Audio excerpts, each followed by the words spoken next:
Hi అండి, welcome back to our channel. ఈరోజు మన వీడియోలో ఆలు శనగపప్పుతో ఇలా మసాలా కుర్మా చేయండి. టేస్ట్ మాత్రం చాలా బాగుంటుందండి. ఇది రైస్లోకి చాలా టేస్టీగా ఉంటుంది. లేట్ చేయకుండా వీడియోలోకి వెళ్ళిపోదామా. ముందుగా దీనికోసం శనగపప్పుని 2 టేబుల్ స్పూన్ని నైటే నానబెట్టుకోవాలండి. ఇలా ఓవర్ నైట్ నానబెట్టుకోవడం వల్ల శనగపప్పు అనేది తొందరగా ఉడికిపోతుంది. 1 టేబుల్ స్పూన్ గసగసాలు కూడా ఒక 5 నిమిషాలు నానబెట్టుకొని పక్కన పెట్టుకొని మిక్సీ జార్ తీసుకొని ఈ నానబెట్టుకున్న గసగసాలు, ఒక 5-6 జీడిపప్పు,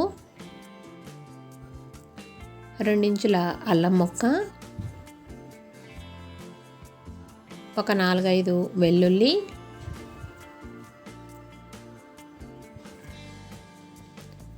వన్ టేబుల్ స్పూన్ జీలకర్ర, చిన్న చెక్క ముక్క, ఒక 4 లవంగాలు వేసుకొని వీలైనంత మెత్తటి పేస్ట్ కింద చేసుకొని పక్కన పెట్టుకోవాలి. ఇలా పేస్ట్ చేసేసుకొని పక్కన పెట్టుకోవాలండి. ఇప్పుడు స్టవ్ వెలిగించి ప్యాన్ పెట్టుకొని ఆయిల్ వేసుకోవాలి. 1 కప్ ఆయిల్ వేసుకొని పొడవుగా కట్ చేసుకున్న ఒక 5-6 పచ్చిమిర్చిని వేసుకోవాలి. అదేవిధంగా 2 లేదా 3 ఉల్లిపాయల్ని చిన్న ముక్కల కింద కట్ చేసుకొని వేసుకొని ఉల్లిపాయల్ని బాగా వేయించుకోవాలి.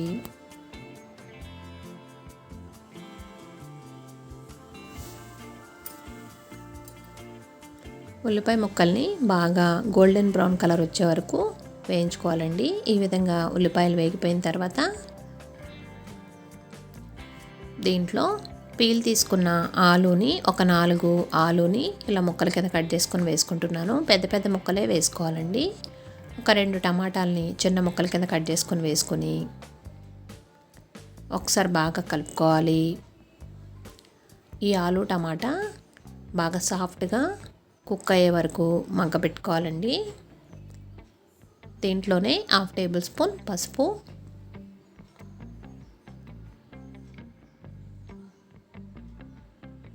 1/2 టేబుల్ స్పూన్ కళ్ళుప్పు వేసుకొని కలుపుకొని మధ్యలో కలుపుకుంటూ ఒక 10 నిమిషాలు మీడియం ఫ్లేమ్లో ఆలు టమాటా బాగా సాఫ్ట్గా కుక్ అయ్యే వరకు మూత పెట్టుకొని కుక్ చేసుకోవాలి.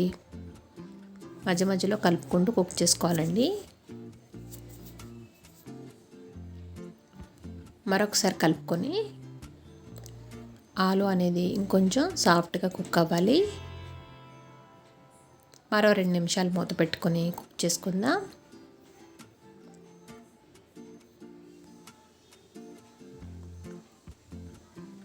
ఆలు సాఫ్ట్గా కుక్ అయిపోయినాయండి. ఒకసారి బాగా కలుపుకొని ఇప్పుడు 1 టేబుల్ స్పూన్ కారం, 1 టేబుల్ స్పూన్ ధనియా పౌడర్, ముందుగా మనం పేస్ట్ చేసుకొని పెట్టుకున్నాం కదా, ఆ పేస్ట్ మొత్తాన్ని వేసేసుకోవాలి.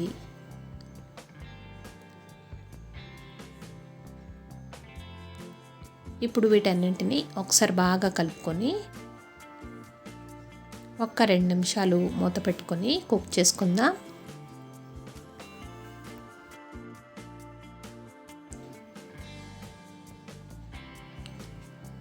ఇలా కలుపుకొని ఒక 2 నిమిషాలు మూత పెట్టుకొని కొద్దిగా ఆయిల్ సపరేట్ అయ్యే వరకు కుక్ చేసుకోవాలండి. నానబెట్టుకున్న శనగపప్పుని వాటర్తో సహా వేసేసుకోవాలి. 2 కప్పుల వాటర్ని కూడా యాడ్ చేసుకోవాలి. ఇలా వాటర్ వేసుకొని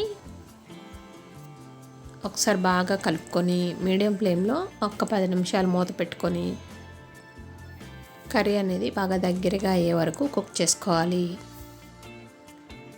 శనగపప్పుని ఇలా నానబెట్టుకోవడం వల్ల తొందరగా కుక్ అయిపోతుందండి. లేదు నానబెట్టుకోలేదనుకుంటే కుక్కర్లో 3 విజిల్స్ రానిచ్చి ఆ తర్వాత కర్రీలో యాడ్ చేసుకోవాలి. శనగపప్పుని ఒక 10 నిమిషాలు మూత పెట్టుకొని కుక్ చేసుకుందాం. కర్రీ అనేది చక్కగా రెడీ అయిపోయిందండి. ఒకసారి కదుపుకొని సాల్ట్ సరిపోయిందో లేదో చెక్ చేసుకొని చివర్లో కొద్దిగా కొత్తిమీర కానీ లేదా కరివేపాకు కానీ యాడ్ చేసుకోవాలి. చిక్కగా అయిపోయింది కదా, ఇప్పుడు స్టవ్ ఆఫ్ చేసేసుకుందాం. నేను కొద్దిగా కరివేపాకును యాడ్ చేసుకొని ఒకసారి బాగా కలుపుకొని